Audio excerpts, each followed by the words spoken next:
Hello and welcome to this edition of Funeral Facts with Deacon Marc. We just finished up talking about pre-planning and planning and what's involved in planning and what the benefits are of planning.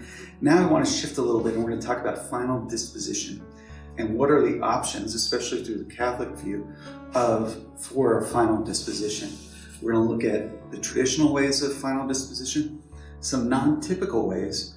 We're going to look at natural burial in relationship to all that, and then we're also going to look at some non-options and discuss why those are non-options. But to get started with, you're probably like, what in the world is final disposition? And if you think about those words, it really is about that final action that is taken with that human body. And so there's some legal sides about that as well, because in most states, many states, there's permitting that is required around it.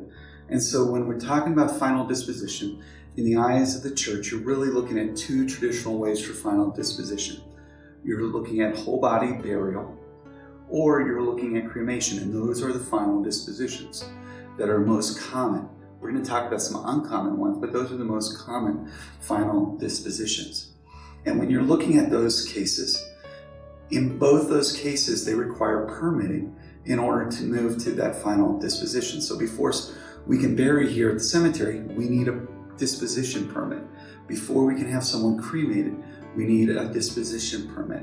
And what's involved in that is you got to get a death certificate. Typically this is done by the funeral director. They send it off to the doctor. The doctor has 48 hours in order to sign off on the death certificate. Once we get the death certificate back, then we can apply for the disposition permit to either have the burial or the cremation. In those cases, the final disposition of the burial, of a traditional burial, is the burial into that place that is part of the permit. If we're going to bury someone later, we need to get permitting to move that body to a different place, and we really don't want to do that. But that's where the final disposition is, burying that person in that location. For cremation, the final disposition is the cremation, and those cremated remains is the final disposition. And so in those cases, in the eyes of the state, you can take those cremated remains and really do whatever you want to do with them.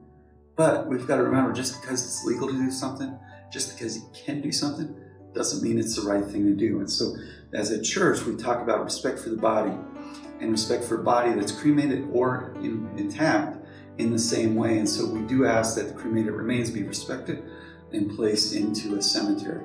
And so that is the final disposition, that is traditional, is cremation or whole body burial. We're going to look at next time at two examples of some more ways that are acceptable but not as traditional, and we'll talk about those next time: burial at sea and also donating your body to science. Until that edition, this is Funeral Facts with Deacon Marc. Make it a great day.